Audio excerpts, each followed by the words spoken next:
squad and 2 huge games for Scotland. We've got 2 new faces in your squad. If you would please talk us through the additions you've added. Kevin MacDonald first, what's caught your eye about him? Well, Kevin's not new. He was with us last year, and he's had a great season again with Wolves. I've seen him recently.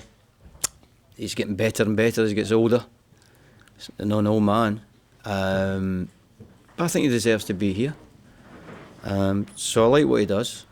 Graeme, I've known about Graeme for a couple of years now.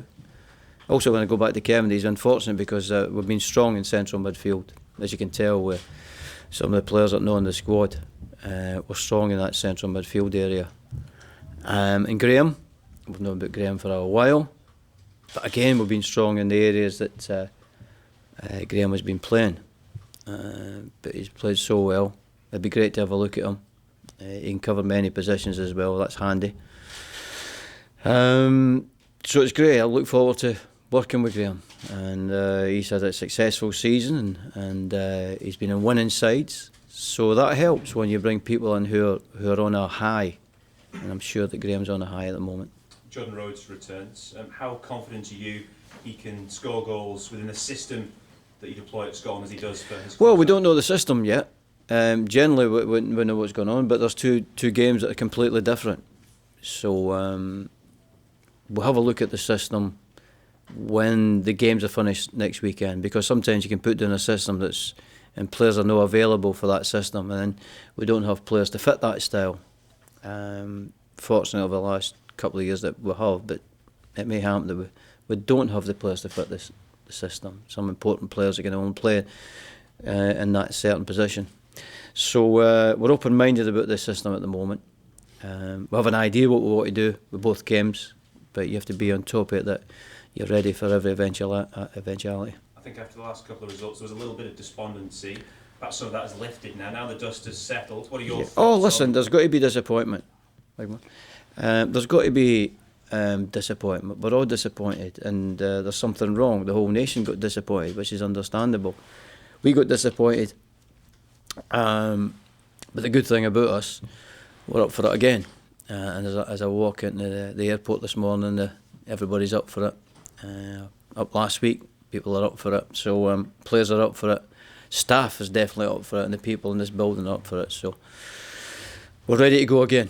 How do you assess the chances of qualification now that you have time to kind of digest it a little bit? Look at the well, as I said right after the game, we're still in there.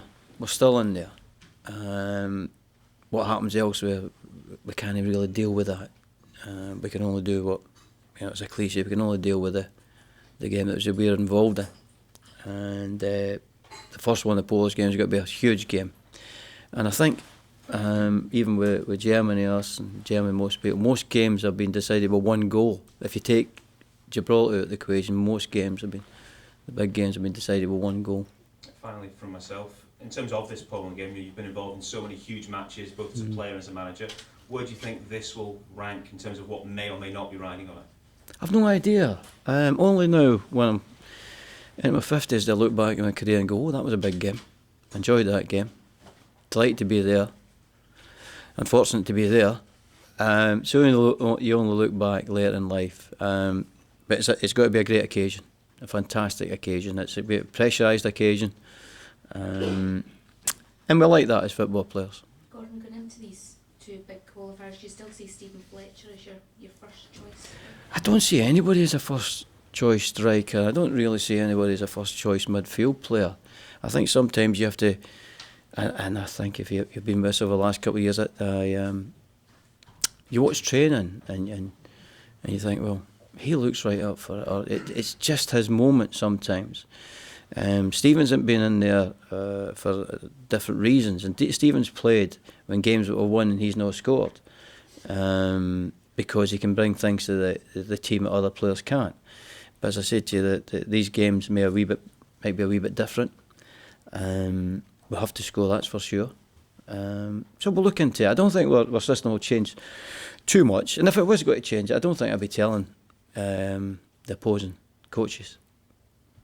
Charlie Mulgrew's in your squad, Gordon. Ronnie Dyler said he's possibly doubtful for these games, so is it just a case of getting him in and having a look at him? No, I spoke to Charlie last week, and he told me exactly what Ronnie said, which is not exactly the way it came out. Surprise, surprise. Charlie, I spoke to Charlie, and we agreed that we'll put Charlie in the squad, and he'll tell us in the next couple of days where they can make it or they can't make it, in conjunction with Ronnie, Celtic, and him, and myself. We'll see what's the best for the player. It's an indication of how significant a player he is in your squad. Well, Charlie's 3 players really. He can play in 3 different positions, and he's, as I said, he's become a huge player for us. But we're lucky we've got good players to call on if Charlie can't make it. We'd love Charlie to be here. He's good about the place, but he's a terrific player. Gordon, you normally are one to play down the significance of the games in this campaign so far, at least. This one against Poland, and it's all or nothing. We need to get something from this game. Yes, I agree with you totally. So how do you approach that? It's been a home game. We've got a good result over there as well. Yeah. Do you think from the players it might be an over enthusiasm, if you like, knowing it all rides on this one match? You have to temper that. That's for sure. You can't become emotional in a game of football. I think emotional players can lose you games one way or another. Focused players are different. Emotional players can cause you bother. And until now, and I'm sure it'll continue, we have been focused rather than emotional. Gordon, you talk about the disappointment in the previous couple of games. Do you think there has been The disappointment in the points. I thought we played well against Germany. I thought for the first 35 minutes against Georgia, the game was exactly where we wanted it to go. Nothing happened in the game. We were in control. A couple of passes away for scoring, and they scored and it made it more difficult. So there was things I seen there that was fine, that had been continuing. I think I looked at Georgia. It was similar to the way we played against Poland. We got the final pass in Poland over there and got a couple of goals. And Georgia, we didn't get the final pass in. But Germany, I couldn't have asked any more. I was really proud of them. And I've actually felt a wee bit, a bit sorry for them to put so much into the game. And I think when you play the world champions, you need a bit of luck. And you've seen any luck, it didn't go for us. Sorry, carry on. Well, you kind of answer my question. Okay. I was going to ask you if you think that was that the results were down to a dip in form. But you if you actually analyse it, if you look at it, it's a dip in. I've said in the first game, 6 passes. If it had been completed, we would have had open chances at goals. In the second game, it's down to ball hit the post coming back. Twice. It was a deflection of the first one, hit the post the second one. So that's how narrow it was to be in a terrific result. You talk about the strength that you've got across all areas of the pitch, if you like, in midfield as well. We see that obviously Darren Fletcher's in the squad again. Yeah. Yourself and Mark McGee have been quite vocal about how beneficial it is to have him just around the squad. But how key could he be actually on the pitch? Is he ready to kind of? Oh, he's ready. Step back He's ready. Oh, he's ready. Yeah, I watched him recently. He's ready. I see a lot of stuff. I think he's got an extra sharpness about him he didn't have 6 months ago. And that's just with regular games.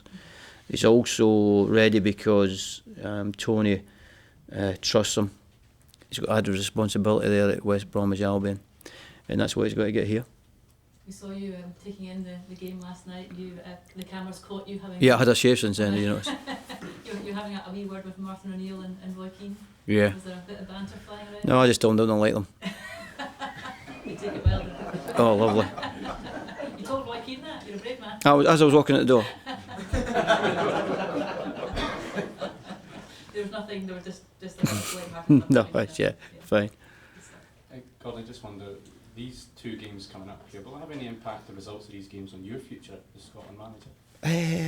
I never thought about that. I might have to go away and think about that tonight, as I'm watching the telly with a packet of crisps.